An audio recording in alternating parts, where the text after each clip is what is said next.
కృపవర్షమే నాపై కురిపించినావు, నా యందు దయ చూపి నన్ను ఘనపరచినావు.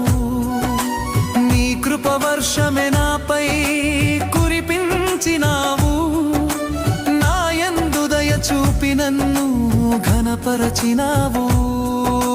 భయమెల యేసయ్యా నీవే నా తోడు ఉండగా, భయమెల యేసయ్యా నీవే నా తోడు ఉండగా. ఏమని వివరించెదను